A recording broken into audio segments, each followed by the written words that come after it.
Atan, whose name means strength in Hebrew, is a 6-year-old small, cheerful and self-sufficient boy.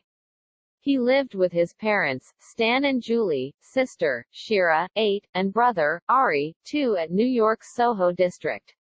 Stan, his father was a commercial photographer and his mother ran a daycare center for toddlers.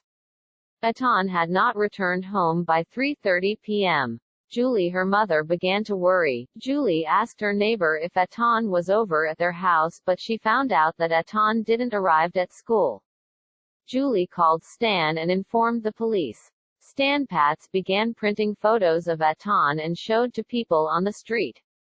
Bill Butler, the detective, launched a door-to-door search in Soho District, New York. Officers used bloodhounds to sniff Atan's clothes, trying to pick up the little boy's scent, but it was gone. 500 police officers searched for him. Helicopters flew over Manhattan's rooftops, and boats traveled the rivers bordering the island.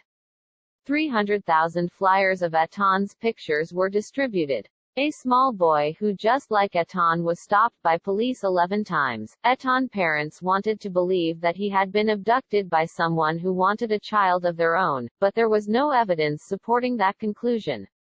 More than 1 month has passed. Atan's best friend and the boy's parents spent their spare time hanging posters and looking for Atan. Bob Rafter, an artist and electrician who has a kid 10 years old, stopped working for a month.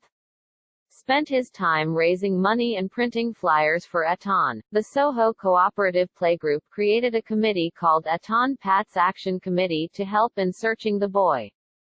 The family kept the same telephone number because Atan knows it. Detective Butler received a phone call from a police sergeant in Coeur d'Alene, Idaho in 1980. A woman reported seeing a man at a motel with a little boy who might be Atan, but after investigating, they discovered that the man kidnapped his own son and has a warrant in Wisconsin. It was morning of May 25, 1979 when Atan left home going to school. Atan put on a pair of blue pants, a t-shirt, light blue sneakers, a blue corduroy jacket, and an Eastern Airlines cap. At 8 a.m., Atan picked up his blue cloth school bag with elephants printed on it and put it on his shoulder. His mother unlocked the door and she kissed him goodbye. Julie watched him for a few moments stride down Prince Street, gray spring morning, until he reached Wooster. Dorsey Whitaker, a mailman, saw Atan stopped at the corner of Wooster and continue to his route. After 4 months of Atan's disappearance, Stan returned to work. May 21, 1981, a man named James Slaughter, 32-year-old, was arrested near the West Hempstead Motor Hotel when he implied that he could guarantee Atan's safety and was charged with attempting to extort $2,500 from Stan Pats. One anonymous donor offered a $25,000 reward in 1982 for information leading to Atan's return or proof that he was dead. Police caught José Antonio Ramos in 1982. He was suspected of having tried to lure young boys there.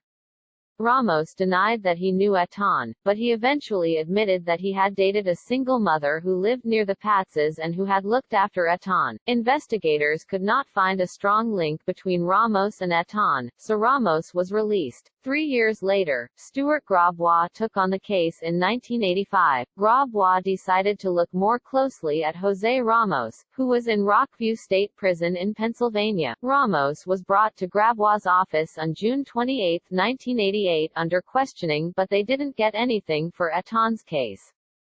FBI Special Agent Mary Galligan and Gravois in 1991 arranged to have Ramos transferred to the Federal Correctional Institution at Otisville. They placed John Morgan, who is a white-collar criminal, in a cell as a part of an undercover operation to try to cement evidence against Ramos. John Morgan told Gravois that Ramos knew all the stops that Atan's school bus made in 1979, that Atan's was the third one in Soho.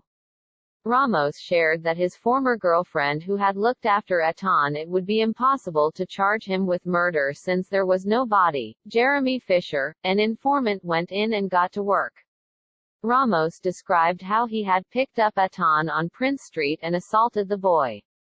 Ramos didn't finish the story.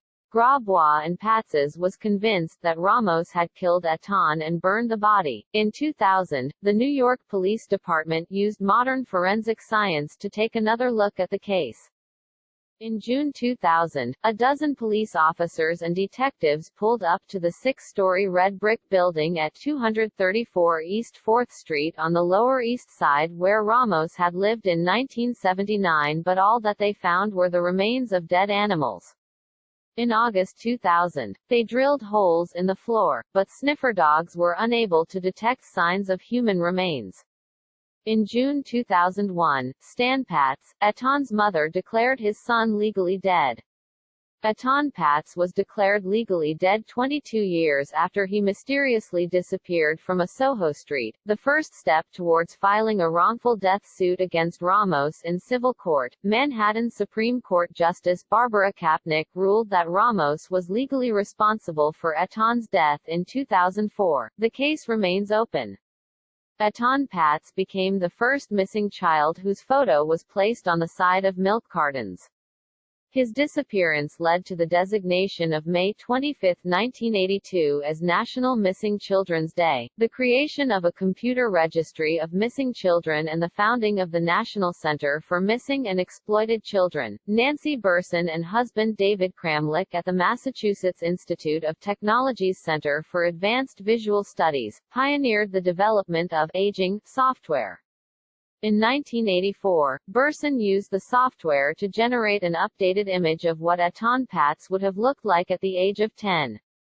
Although Etan Patz has been declared legally dead, New York Police Department case number 836, listed as a stranger abduction, remains officially open.